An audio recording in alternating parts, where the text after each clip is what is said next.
Hello दोस्तों, कैसे हैं आप सब। I hope you all are doing good. आइए स्टार्ट करते हैं एक और चैप्टर के रिवीजन के साथ, जिसे मैं 15 फास्ट ट्रैक रिवीजन कह सकता हूं, जिसे हम 15 से 20 मिनट में रिवाइज करने की कोशिश करेंगे। और प्रोहिबिशन ऑफ बेनामी प्रॉपर्टी ट्रांजैक्शन एक्ट 1988, इस चैप्टर को हम रिवाइज करेंगे सिर्फ और सिर्फ 4 पेजेस के अंदर अंदर। और ये इस रिवीजन सीरीज़ को मैं चलता फिरता रिवीजन भी कह सकता हूँ, क्योंकि इस रिवीजन वीडियो को आपको तभी सुनना है जब आप कुछ ना कर रहे हो और आपके पास 10-15 मिनट खाली हैं, तो फटाफट से आप सुन सको। ऑब्वियसली एग्जाम से पहले अगर आपको रिवाइज करना है तो या तो आप खुद से रीड करोगे, या फिर आप पेपर से एक दिन पहले जब भी आप पढ़ रहे होगे, या तो आप खुद से रीड करोगे, या जो मैंने 1 आवर की वीडियोस डाली हुई हैं चैप्टर की, उससे रिवाइज करोगे। क्योंकि यहाँ पर एक तरीके से लेमैन लैंग्वेज में हिंदी में बताते हुए मैंने रिवाइज करवाया। और इसको आप 4-5-6-7 बार कर सको, रिवाइज कर सकोगे, जब चल रहे हो, घूम रहे हो, वॉक कर रहे हो, या फिर भाग रहे हो, दौड़ रहे हो, कुछ भी कर रहे हो, खाली बैठे हो, कहीं पर भी बैठे हो, खा रहे हो, पी रहे हो, तो आप इसको चला के सुन सकते हो अगर आपका मन करे तो। 15 मिनट में फटाफट से, अगर आप 2 की स्पीड पर सुनोगे तो 7 से 10 मिनट में ख़त्म हो जाएगा।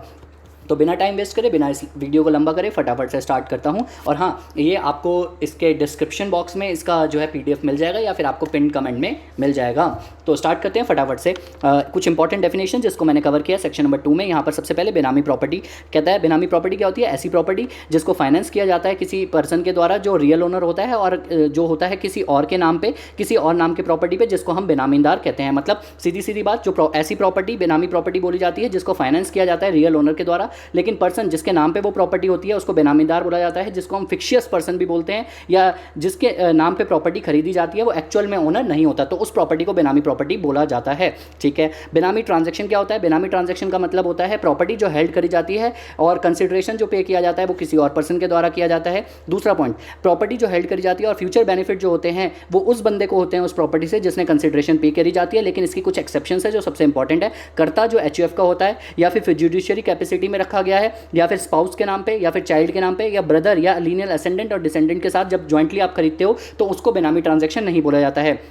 प्रॉपर्टी जो हेल्ड करी जाती है फिक्शियस नेम में, उसको भी बोला जाता है बेनामी ट्रांजैक्शन। प्रॉपर्टी जो हेल्ड करी जाती है जहां पर ओनर डिनाई करता है ओनरशिप, उसको भी बोला जाता है। और जहां पर प्रॉपर्टी हेल्ड करी जाती है जिसका कंसिडरेशन जिसने पे किया वो ट्रेसेबल ना हो, तो उसको भी बेनामी ट्रांजैक्शन बोला जाता है। ठीक है। कहता है कुछ चीज़ों को बेनामी ट्रांजैक्शन नहीं माना जाएगा अगर पोजेशन उसी के पास है प्रॉपर्टी का जिसने पैसे दिए हैं, स्टैम्प ड्यूटी आपने पे कर दी है, या फिर जो कॉन्ट्रैक्ट है या जो भी अग्रीमेंट है वो रजिस्टर्ड है। ठीक है। तो उसको बेनामी ट्रांजैक्शन नहीं माना जाएगा। आगे बढ़ते हैं। अगर किसी भी बंदे ने सेक्शन नंबर 3 के तहत अगर किसी बंदे ने कोई भी बेनामी ट्रांजैक्शन करी होगी, तो वैसे तो बेनामी ट्रांजैक्शन अलाउड नहीं है, लेकिन अगर आप करते हो तो 25% of the fair market value of the property and एक मिनिमम 1 साल की जेल, मैक्सिमम 7 ईयर्स की जेल आपको हो सकती है। एंड है और नहीं है। ठीक है, ये ध्यान रखना। अगर कोटेड है तो मार्केट प्राइस जो चल रहा होगा वही फेयर मार्केट वैल्यू मानी जाएगी, लेकिन अगर अनकोटेड है तो हायर ऑफ द फॉलोइंग लिया जाएगा। और हायर किसका लिया जाएगा? कॉस्ट ऑफ एक्विजिशन का लिया जाएगा, या फिर प्राइस जो मर्केंट बैंकर ने दिया होगा cash flow method, discounted cash flow method से, वो लिया जाएगा। या फिर एसेट्स प्लस जो भी हमारा एसेट्स होगा माइनस में एसेट्स प्लस एसेट्स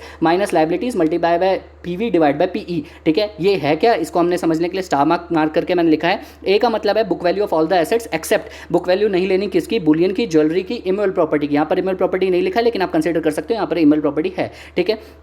उसके अलावा उसमें से माइनस कर देना है जो भी इनकम टैक्स वगैरह होगा, उसमें से माइनस कर देना है रिफंड। और ऑब्वियसली इनकम टैक्स में से रिफंड का अमाउंट माइनस कर देना है, क्योंकि वो फिर उसका पार्ट बन जाएगा। और हाँ, और उसके अलावा अनअमोर्टाइज कोई अमाउंट होगा तो वो भी आपको माइनस कर देना है। बी में आपको क्या लेना है? प्राइस लेना है किसका? ओपन मार्केट वैल्यू लेनी है किसकी? बुलियन की, ज्वेलरी की, इमूवेबल प्रॉपर्टी की, जो ओपन मार्केट में चल रहा होगा। ठीक है। लाइबिलिटीज में आपको क्या लेना है? सारी बुक वैल्यू लेनी है लाइबिलिटीज की, उसमें से माइनस कर देना है paid up share capital, dividend minus कर देना है, रिजर्व्स माइनस कर देना है, प्रोविजंस माइनस कर देना है सारे टाइप के। लेकिन जो एसर्टेन प्रोविजंस है वो माइनस नहीं करने हैं, अनएसर्टेन प्रोविजंस आपको माइनस कर देने हैं। ठीक है। पीवी में का मतलब क्या है? Paid up value of unquoted equity shares. और पीई का मतलब क्या है? Total amount of paid up equity shares in the balance sheet. आपको एक क्वेश्चन में बैलेंस शीट गिवन होगी और आपको बस ये फॉर्मूला देखते हुए पेज खोल के फटाफट से बस उसको लिखना है और इसके हिसाब से वैल्यू निकाल लेनी है। जब ये वैल्यू आ जाएगी तो इन तीनों में से जो भी हायर होगा, जिसका भी हायर ऑफ द फॉलोइंग होगा, वही हमारी फेयर मार्केट वैल्यू मानी जाएगी। और इसी फेयर मार्केट वैल्यू का जो 25% होता है वही हमारी पेनल्टी लगाई जाती है। और इसको अगर मैं आप लोगों को बोलूँ तो रूल नंबर 3 बोला जाता है, अगर हम PBT एक्ट के हिसाब से देखें तो। ठीक है। आगे बढ़ते हैं फटाफट से। सेक्शन नंबर 4 क्या कहता है? सेक्शन नंबर 4 कहता है कोई भी बेनामी प्रॉपर्टी पे कोई भी बंदा क्लेम नहीं कर सकता, ना ही उसका डिफेंस कर सकता। गलत काम करके मतलब चोरी और ऊपर से सीना चोरी आप नहीं कर सकते। सेक्शन नंबर 5 कहता है कोई भी बेनामी प्रॉपर्टी को कॉन्फिस्केट किया जा सकता है सेंट्रल गवर्नमेंट के द्वारा। सेक्शन नंबर 6 कहता है कि कोई भी बंदा जो बेनामीदार होता है, जिसके बेनामीदार का मतलब होता है ऐसा बंदा जिसके नाम पे प्रॉपर्टी होती है। ठीक है। तो वो बंदा जो होता है ना ही रीट्रांसफर नहीं कर सकता बेनामी प्रॉपर्टी को। अगर वो ऐसा करता है तो वो नल एंड वॉइड माना जाएगा। ठीक है। इसके बाद कुछ प्रोविजंस हैं जो मैंने एक साथ लिए हैं, जैसे कि एडजुडिकेटिंग अथॉरिटी के प्रोविजंस है सेक्शन नंबर 7 से लेकर सेक्शन नंबर 23 तक। ये वैसे थ्योरेटिकल प्रोविजंस है, लेकिन मैंने एक समराइज वे में ले लिया है कि इसके अंदर क्या क्या कवर है। तो और ऐसे ही सेक्शन नंबर 30 से 49 तक मैंने एक साथ सारा यहाँ ले लिया है, ठीक है। बाकी के जो बीच के सेक्शन है ऑब्वियसली मैंने अगले पेजेस पे लिए हैं, लेकिन मैंने एक साथ समराइज करने के लिए अपीलेट ट्रिब्यूनल से रिलेटेड सारी चीज़ें यहाँ लिख ली हैं और एडजुडिकेटिंग अथॉरिटी से रिलेटेड सारी चीज़ें यहाँ लिख ली हैं, ठीक है। वैसे तो आपको ऑब्वियसली अच्छे से पढ़ना है तो वहीं से पढ़ेंगे, लेकिन ये फॉर द रिवीजन पर्पस है। तो और वैसे भी थियोरटिकल है, तो इसमें इतना क्या इंपॉर्टेंट तो जो ऊपर थे वो रूल नंबर 3 सबसे इंपॉर्टेंट था, जिसे मैंने अच्छे से आपको बताया, ठीक है। तो फटाफट से सुन लेना बस, और कुछ करना नहीं है। तो इसमें कहता है एडजुडिकेटिंग अथॉरिटी में एक चेयरपर्सन होता है, 2 अदर मेंबर्स होते हैं। इनकी क्वालिफिकेशन अगर हम देखें तो चेयरपर्सन और मेंबर्स की दोनों की क्या होती है, आईआरएस का बंदा और कमिश्नर ऑफ इनकम टैक्स या आईएलएस का बंदा एंड जॉइंट सेक्रेटरी होना चाहिए, ठीक है। टर्म जो होता है इनका क्या होता है, 5 साल का होता है, 62 ईयर्स की एज होती है, विच एवर इज अर्लियर, ठीक है। जो भी इन दोनों में से पहले होगा उतना उनका टर्म रहता है। रिमूवल इनको किया जा सकता है, इंसॉल्वेंट हो जाए, मॉरल टर्पिट्यूड हो जाए, या अनसाउंड माइंड के हो जाए, या फिर फाइनेंशियल इंटरेस्ट हो इनका किसी में, या अब्यूज करें अपनी पोजीशन के। लेकिन जब भी इनका फाइनेंशियल इंटरेस्ट होगा या फिर अगर ये अब्यूज करे होंगे अपनी पोजीशन को, तो इनको opportunity of being heard in दोनों केसेस में दे दिया जाएगा, ठीक है। कोई भी वैकेंसी नहीं होगी, डिफेक्ट नहीं माना जाएगा, इरेगुलरिटी नहीं मानी जाएगी। अगर कुछ वैकेंसी या डिफेक्ट या इरेगुलरिटी की वजह से इनकी जो प्रोसीडिंग्स है उनको इनवैलिडेट नहीं किया जाएगा। ये यहाँ तक जा रहा है, इसका मतलब यह है कि ये पॉइंट एपलेट ट्रिब्यूनल में भी है, ठीक है। तो मतलब कोई भी वैकेंसी या डिफेक्ट अगर होता है इनके बनने में, तो उसकी वजह से जो इन्होंने अब तक फैसले दिए होंगे उसको इनवैलिड नहीं माना जाएगा। उसके अलावा इनकेस अगर चेयरपर्सन अवेलेबल नहीं है तो जो सीनियर मोस्ट मेंबर होगा वो एक्ट करेगा चेयरपर्सन की जगह। स्टाफ जो होता है सेंट्रल गवर्नमेंट अपॉइंट करती है, लेकिन वो चेयरपर्सन के अंडर काम करती है, ठीक है। सैलरी और अलाउंसेज जो होंगे वो एज में भी प्रिस्क्राइब बाय द लॉ होंगे, उसके हिसाब से होगा। कोई भी वैकेंसी अगर इनके अंदर होती है उसे 3 महीने के अंदर अंदर फिलअप किया जाएगा। ये सिविल कोड से बाउंड नहीं होते, सिर्फ उनके प्रिंसिपल से गाइड किए जाते हैं, ठीक है। इन दोनों के पास सिविल कोड की पावर होती है, अपीलेट ट्रिब्यूनल के पास भी और एडजुडिकेटिंग अथॉरिटी के पास भी, जो भी हमारी समन करने की, डॉक्यूमेंट्स मंगवाने की अदर पावर्स होती हैं, सारी पावर्स होती हैं। उसके बाद इसके अंदर एडजुडिकेटिंग अथॉरिटी में क्या क्या अथॉरिटीज़ होती हैं, ठीक है। एक इनिशिएटिंग ऑफिसर होता है जो नोटिस भेज सकता है और अटैचमेंट करता है। अप्रूविंग अथॉरिटी होती है जो नोटिस फॉर एविडेंस भेजता है और इनिशिएटिंग ऑफिसर को अप्रूवल्स वगैरह देता है। एडजुडिकेटिंग अथॉरिटी होता है जो कॉन्फिस्केशन करता है। एडमिनिस्ट्रेटर होता है जो प्रॉपर्टी का मैनेजमेंट करता है। और अपीलेट ट्रिब्यूनल होती है जिसके पास हम अपील्स करने जाते हैं, जिसके बारे में हम यहाँ पढ़ेंगे भी, ठीक है।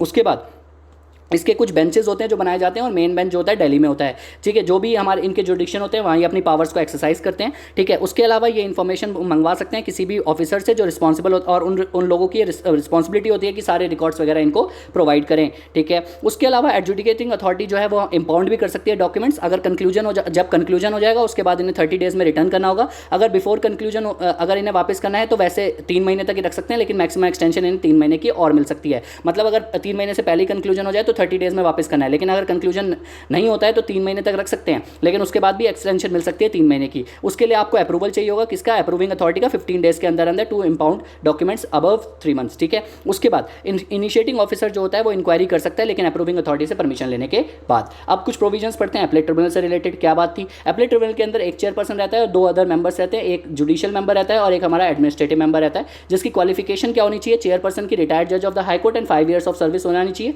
जुडिशियल के केस में आईएलएस का बंदा और एडिशनल सेक्रेटरी होना चाहिए, ठीक है। एडमिनिस्ट्रेटिव के केस में आईआरएस का बंदा, Indian revenue services and chief commissioner of income tax होना चाहिए, ठीक है। इनका टर्म क्या होता है 5 साल और 65 years age whichever is earlier, ठीक है। इनको रिमूव किया जा सकता है, यस रिमूव किया जा सकता है सेम ग्राउंड्स पे जो हमने यहाँ पर पढ़े हैं, ठीक है। बट रिमूवल आफ्टर इंक्वायरी, लेकिन रिमूवल इनका तभी किया जाएगा जब इंक्वायरी हो जाएगी किसके द्वारा, chief justice of high court के द्वारा। तब तक के लिए उन्हें सस्पेंड कर दिया जाएगा जब तक इनकी इंक्वायरी चल रही है, ठीक है। उसके अलावा सारे पॉइंट सेम है कि इनकी इनवैलिडेट नहीं होगा, सीनियर मोस्ट मेंबर एक्ट करेगा, सेंट्रल गवर्नमेंट अपॉइंट करेगी इनके स्टाफ को, लेकिन वो काम चेयरपर्सन के अंडर ही करेंगे। सैलरी और अलाउंसेज एज में प्रिस्क्राइब। कोई भी वैकेंसी होगी तो 3 महीने में भरी जाएगी। सिविल कोर्ट मतलब सिविल कोर्ट इनके ऊपर प्रेशर नहीं डाल सकते, बाउंड नहीं करते, लेकिन गाइडेड होते हैं। सिविल कोर्ट की पावर अपीलेट ट्रिब्यूनल के पास भी होती है। अगर ये रेजिग्नेशन देते हैं तो 3 महीने का नोटिस देना पड़ेगा, या इनका सक्सेसर एंटर कर जाए, या expiry of the term of the office which ever is earlier होता है, तब तक इनका रेजिग्नेशन माना जाता है, ठीक है। उसके बाद ये पॉइंट भी सेम है कि जितने जाए उतने बेंचेस और मेन ब्रांच जो है दिल्ली में है। उसके अलावा जहाँ तक इनकी जुडिक्शन होती है वहाँ अपने काम करते हैं। जो भी डिसीजन अपीलेट ट्रिब्यूनल देंगे वो मेजॉरिटी से देंगे। ऑब्वियसली मेजॉरिटी ना निकल रही हो तो चेयरपर्सन के पास भेज देंगे अपना मामला,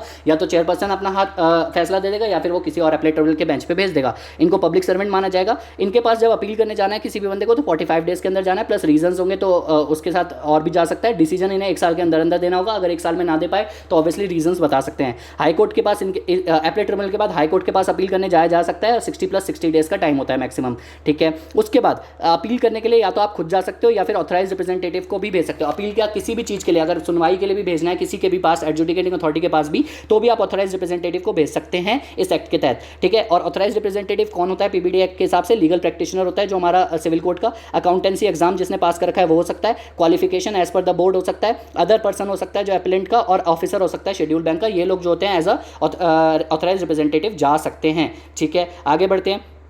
उसके बाद सेक्शन नंबर 24 आता है। सेक्शन नंबर 24 क्या कहता है? इनिशिएटिंग ऑफिसर क्या कर सकता है? 90 डेज के अंदर अंदर of the notice and for 90 days property can be, 90 days का नोटिस भेज के और प्रॉपर्टी अटैच कर सकता है 90 डेज के लिए, ठीक है। कॉपी ऑफ नोटिस जो है वो बेनामी ट्रांजेक्शन की बेनिफिशियल ओनर को देगा, बेनामीदार को देगा और सच अदर पर्सन जो भी इन्वॉल्व होंगे उनको देगा, ठीक है। अटैचमेंट इनकी कंटिन्यू कर सकता है अगर उसको लगता है, इनिशिएटिंग ऑफिसर कंटिन्यू कर सकता है अटैचमेंट 90 डेज के बाद भी, लेकिन वो इन्फॉर्म करेगा 15 डेज के अंदर अंदर पूरा स्टेटमेंट बना के कि क्यों उसको प्रॉपर्टी आगे तक के लिए भी प्रोविजनली क्यों प्रॉपर्टी को अटैच करके रखना है, और उसको एडजुडिकेटिंग अथॉरिटी को इसके बारे में इन्फॉर्म भी कर देगा, ठीक है। उसके बाद सेक्शन नंबर 25 क्या कहता है? नोटिस भेजेगा अंडर सेक्शन 24 बाय पोस्ट, और या फिर समन्स इशू करेगा इशूड बाय द कोर्ट, ठीक है। सेक्शन नंबर 26 क्या कहता है? Notice for furnishing the document under section 24 किस किस को जाएगा? बेनिफिशियल ओनर को जाएगा, बेनामीदार को जाएगा, इंटरेस्टेड पार्टी को जाएगा, या फिर पर्सन जो क्लेम कर रहा है कि उसकी प्रॉपर्टी है उन सबको नोटिस जाएगा, ठीक है। और नोटिस भेजेगा कौन? एडजुडिकेटिंग अथॉरिटी भेजेगा 30 डेज के अंदर अंदर फ्रॉम द रेफरेंस जो दिया गया था किसके द्वारा? इनिशिएटिंग ऑफिसर्स के द्वारा दिया गया था, जो यहाँ पर सेक्शन नंबर 24 में,